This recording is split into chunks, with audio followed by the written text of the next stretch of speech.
Okay, so start again. I will give you a short presentation first with a short introduction. You already got the practical example right now. Then I will show you some empirical results about our research we are doing at Hamburg University of Technology in this field. So there we are focusing on producing companies because, well, as you have seen here, if something happened, you need some time before you can start, before you continue. And this is not only in research, this is also if you're a producing company, you need the time to recover. So here you just find some examples of risks that might occur. I've already mentioned that we have some, natural disasters, sorry, that was my fault, some natural disasters that might occur. So, for example, the infrastructure is destroyed due to earthquakes or snow or fire, whatever. But we also can have or the company can also be indirectly impacted by risks. So here you see one example of the Hanjin, the shipping company. Maybe you've heard about this, that the shipping company got insolvent, and all producing company who had their staff on the ship were not able to get them because it got insolvent. So they didn't have the chance to get their products. Or another example you see here on the right corner, so we have the lion and the cat in this case. The lion and the cat are demonstrated or represented by VW, Volkswagen, one of the biggest German manufacturing, automotive manufacturing companies, who had a conflict with its supplier. It's called Prevent, it's here, the cat. And Prevent didn't, or they had a conflict and they didn't want to deliver seats. Yeah? And you cannot build a car without a seat. And that means that VW was not able to build a car because they didn't get the products in time. So they were indirectly affected by the strike. So as I mentioned before, we are dealing with topics related to small and medium-sized companies because they have limited resources regarding financial, but also human resources. And we have also many workshops together with companies and ask them, what is your problem and how, or what can we do to solve your problem? So we try to work close to. And there we had different workshops, and the producing companies told us, okay, we are doing a supply chain risk management, or we try to do a supply chain risk management, but we do not really know how good we really are. So there's nothing to compare with, or nobody to compare with in detail. So one of the biggest questions they had was how can we know how good we are? So what does supply chain risk management maturity really mean? So what does it consist of? And the second problem they had was, okay, we have already started with the supply chain risk management, but how can we improve? So how can we get better step by step? So for example, for the risk identification, what might be a next step to even get better? And the third problem they had, or they still have, is how to monitor the whole process. You know that you're doing something, but you have to evaluate it on a regular time. So for this reason, we identified the research gap. So we checked if there's something already available in research, of course, and there didn't exist something. So our research focus was to develop a methodology that companies, especially small and medium-sized companies, can use to even improve their supply chain risk management. And there we had two steps. The first step was to develop a maturity model so that they can do a self-assessment about their supply chain risk management. And the second one was to develop a concept for a supply chain risk management auditing process. So I will just show you some results about the output. Well, of course, we are a university. First, we started with an extensive literature analysis. We checked what kind of maturity models already exist and in different fields of supply chain risk management in general, enterprise risk management, and so on.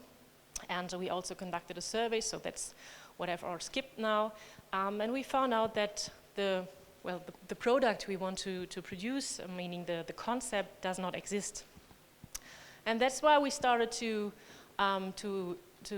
talk to company representatives, because we need their input. And this is very important also for you if you're working at university. You need the input from the companies because we don't know your problems. And well, you don't know what we are doing at university, and that's why we always have this close discussion with them and said, okay, why or how can we help you?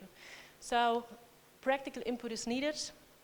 And another big topic in supply chain risk management is, well, you see many articles how you can improve your risk management, but you cannot really transfer the best practices to a small and medium-sized company. So often in journal articles you see or you have high investments in supply chain solutions on the technological side, but this cannot be transferred, for example, by small and medium-sized companies. So we talked to, in this case, more than 33 practicals from different branches. They are all very familiar to the topic. Some started some years ago within their companies with supply chain risk management, others already working more than 20 years in this area. So together with them, we identified best practices. We identified what does supply chain risk management maturity really mean? So what's the content of it? And at another step, we also try to assort the characteristic to each stage of maturity. So what does it mean to have a maturity level of 2, of 3, of 4, and so on? So here you just see an overview about this, the main topics of our supply chain risk management maturity model. We have different dimensions. So well, it's quite clear you have, of course, the process-related aspects, meaning how do you run the supply chain risk management process? You have the identification and evaluation, you have the control of measures, you have the controlling of documents, but also the communication and the reporting. But that's not all. If you have a good supply chain risk management, you also need an organization and implementation. So it does not mean just to run the process. It also means to have a kind of mental fixing. So the people must be aware of this topic so that they deal with risk management day by day. And also the organizational involvement. So who's responsible for it? Who is responsible for supply chain risk management in your company? How is it integrated into the different hierarchy levels? So is somebody who is on a high position responsible for this topic, or is it just, well, a worker who just tries to do it every day? So who must be convinced when you, for example, want to take new measures? Or another topic, a big topic is, well, how is it integrated into our budget, for example, in budget planning or in other management planning systems? So because you need money to do risk management, of course you do, because you need resources. So that's how we developed well, our maturity level system. So we had different dimensions, different categories, and for each categories we have different levels of maturity, and that's what we discussed with the company representative, how we can change it. So this is more or less the main output of the project. Well, we have developed a catalog of statement, because it will be a self-assessment, meaning that company can just go to this catalog. There are more than 104 statements. They are not only yes and no questions or statements, but they also have to estimate how good they really are, so if it's sufficient or not. And after answering this catalog of statement, the results are shown in an Excel tool in this case. So you just see it here on right.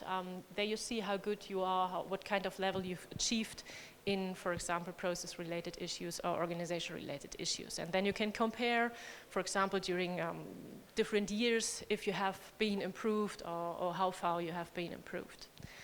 So, but that's not all. Not only to have well, the judgment about how good you are right now.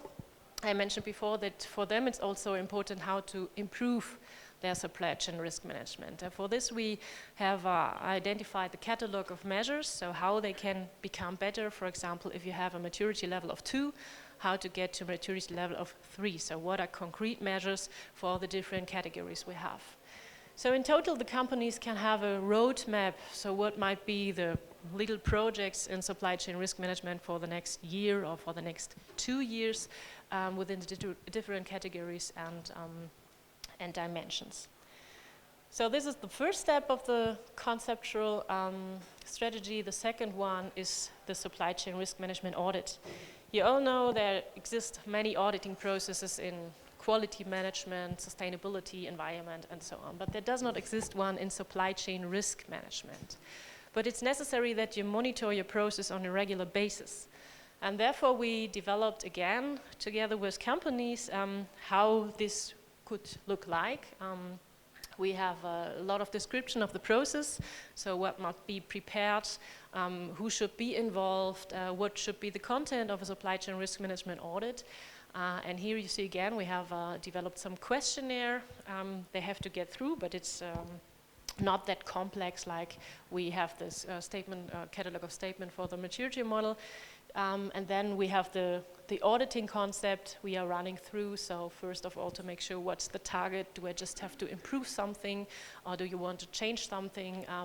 What about the resources? Who should be involved, and so on? Then running the process itself, like for example, information about our logistics service providers, how good we are informed, also about the risk identification and so on.